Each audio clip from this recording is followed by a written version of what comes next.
மார்பு, கவிழ்ந்த மரபு, கலைஞர் பலர் என்று 2000 ஆண்டுகளுக்கு முந்தைய கலித்தொகையிலேயே சங்க இலக்கியத்திலேயே ஜல்லிக்கட்டுக்கான ஒரு களம் எந்த அளவிற்கு விறுவிறுப்பாக இருக்கும் என்பதை பதிவு செய்திருந்தாங்க. அந்த 2000 ஆண்டுகளுக்கு முன்பாகவே கூட கிட்டத்தட்ட 4000 ஆண்டுகளுக்கு முன்பாக சிந்து சமவெளி நாகரிகத்திலேயே ஏறு தழுவல் கடைபிடிக்கப்பட்டு வந்ததற்கான சாத்தியக்கூறுகளும் ஆதாரங்களும் நமக்கு கிடைக்கப்பட்டிருக்கின்றன. இந்த ஒரு பாரம்பரியம் மிக்க ஒரு ஜல்லிக்கட்டு ஏறு தழுவுதல் என்பது ஏற்கனவே கடந்த ஆண்டு நடைபெறவில்லை என்கிற ஒரு மிகப்பெரிய சோகத்துல தென் மாவட்ட மக்கள் தமிழகம் முழுவதும் இருக்கக்கூடிய ஜல்லிக்கட்டு நடக்கக்கூடிய பாரம்பரியம் மிக்க இடங்கள் சோகத்தில் இருந்த நிலையில தற்போது ஜல்லிக்கட்டுக்கான ஒரு அனுமதி, அதற்கு பிறகு மீண்டும் நீதிமன்றத்தால ஒரு இடைக்கால தடை அப்படின்னு என்ன நடக்குது என்பதே புரியாம ஒரு சோகத்தில் ஆழ்ந்திருக்கிறது தென் மாவட்டங்கள்.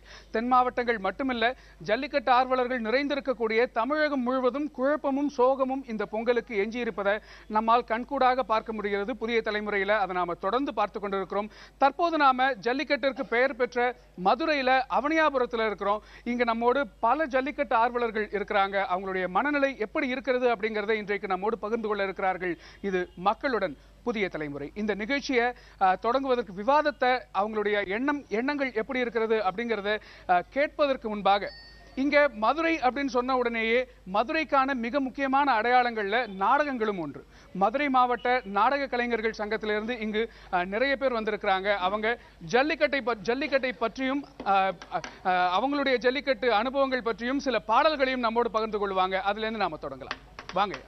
பெரியோர்களுக்கும் இளைஞர்களுக்கும் வாலிபர்களுக்கும் இந்த ஐயனார் கோயில் ஆசியோடும் இந்த புதிய தலைமுறை நிர்வாகத்தர்களுக்கும் என் பணிவான வணக்கத்தை தெரிவித்துக் கொண்டுள்ளேன். இப்ப தமிழகத்தில் ஒட்டுமொத்தமாக ஜல்லிக்கட்டு என்று சொன்னால் பாரம்பரியமான ஒரு விளையாட்டு. அதை இந்த 2 ஆண்டு காலமாக மக்கள் மனநிலையை ரொம்ப சோதித்து கொண்டு இருக்கிறது நமது அரசு. மத்திய அரசும் சரி, மாநில அரசும் சரி, அது எங்களை மனசு ரொம்ப புண்படுத்திருக்கிறது. அது மட்டுமல்லாமல் இந்த வனவிலங்கு சரணாலயம் எங்கே போனதுன்னு தெரியல. கேரளாவுக்கு மாடுகளை ஏற்றிக்கிட்டு போறாங்க, அங்கே வெட்டி திங்கிறாங்க, அதுக்கெல்லாம் ஒன்றும் சொல்லலை. ஆடுகளை வெட்டுறாங்க, ஒரே வெட்டில் வெட்டுறாங்க, அதுக்கெல்லாம் ஒன்றும் சொல்லலை. இந்த வீர விளையாட்டான ஒரு ஜல்லிக்கட்டு இளையவர் வரை மூத்தவர் வரை முதியவர் வரை ஒரு பாராட்டக்கூடிய ஒரு பாரம்பரியமான விளையாட்டை அதை அவமதிப்பது கொண்டிருக்கிறது எங்கள் மனதை ரொம்ப புண்படுத்தி கொண்டிருக்கிறது. இது எங்கள் சார்பாகவும் நிச்சயமா ஐயா, நீங்க சொன்னதை போல உண்மையிலேயே மக்கள் ஒரு சோகத்துல தான் இருக்காங்க தென் மாவட்டங்கள்ல அப்படிங்கிறது கண்கூடாக தெரிகிறது. ஜல்லிக்கட்டு பற்றிய பாடல்கள் நீங்க தயார் பண்ணிட்டு வந்திருக்கீங்க, அதை நம்ம கேட்கலாம். ஆண்டாண்டு காலமாக நடந்து வந்த கலாச்சாரம், ஆண்டாண்டு காலமாக நடந்து வந்த கலாச்சாரம், விட்டு போன காரத்தினேல் கண்ணமா கண்ணமா எங்கள் சடான போனி சொல்லம்மா சொல்லம்மா, நாட்டில் வீரம் கொட்டி போனதடி சொல்லம்மா சொல்லம்மா. ஆண்டாண்டு காலமாக நடந்து வந்த கலாச்சாரம், வீரமான விட்டு போன காரணத்தால் கண்ணமா கண்ணமா நம் நாட்டினிலே வீரம் குன்றி போனதடி பொன்னம்மா பொன்னம்மா. கல்யாண பெண்கள் எல்லாம் காத்திருக்கும் வேலையில்லை, கல்யாண பெண்கள் எல்லாம் காத்திருக்கும் வேலையில்லை, காலையில் அடக்கினா தன் கல்யாணம் என்று சொன்னான் ஆசை வரும். அது கண்ணம்மா கண்ணம்மா எங்கள் பொன்னம்மா பொன்னம்மா. வீரத்தின் விளையாட்டை வெகுமதியாய் தாங்கொடுத்து, வீரத்தின் விளையாட்டை வெகுமதியாய் தாங்கொடுத்து, நடலாம் தமிழகத்தில் நடந்து வந்த கலாச்சாரம், நடலாம் நடந்து வந்த கலாச்சாரம் வீணாக போகுதடி கண்ணம்மா கண்ணம்மா, இங்க வீரம் எல்லாம் போகுதடி பொன்னம்மா பொன்னம்மா. ஆண்டுதோறும் நடந்து வந்த கலாச்சாரம் விஞ்சில வீரமாக விட்டு போன காரணத்தால், வீரான வீரஜல விட்டு போன காரணத்தால் நாட்டினில் வீரம் அது போகுதடி பொன்னம்மா பொன்னம்மா. மாடுகளின் சுதந்திரத்தை மதித்து நாங்கள் செய்வோமோ, மாடுகளின் சுதந்திரத்தை மதித்து நாங்கள் செய்வோமாக மாட்டுப்பொங்கல் வைத்திடுவோம் கண்ணம்மா கண்ணம்மா.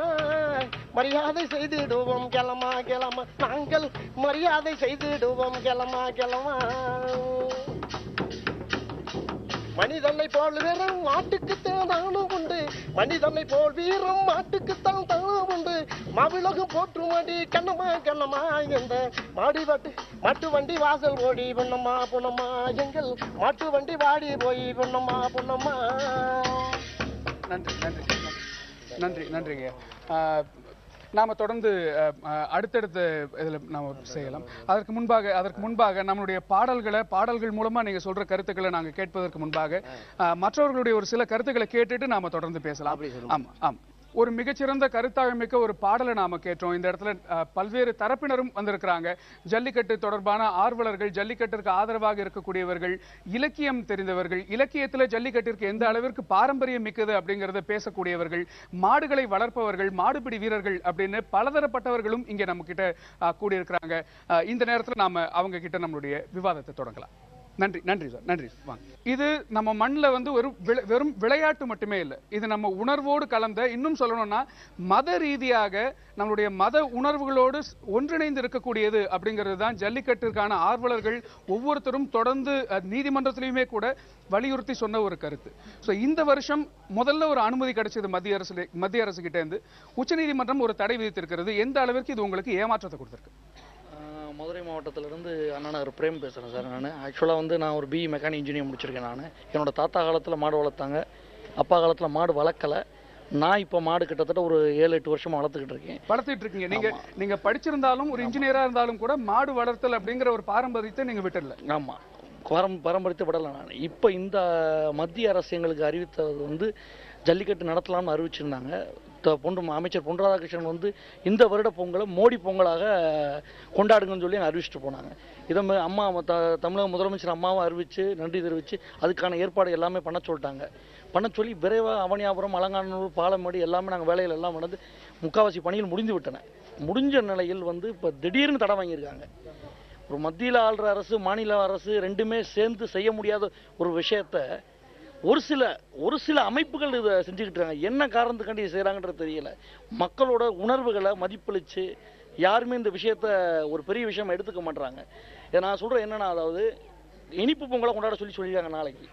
எங்களுக்கு இன்ன வரைக்கும் அதை பேசக்கூடிய மனநிலைமையோட கூட நாங்கள் யாருமே கிடையாது, மக்கள் யாருமே. இன்னைக்கு எல்லாரோட மக்களையும் ரொம்ப சோகம் தான் எல்லாமே நடந்திருக்கு.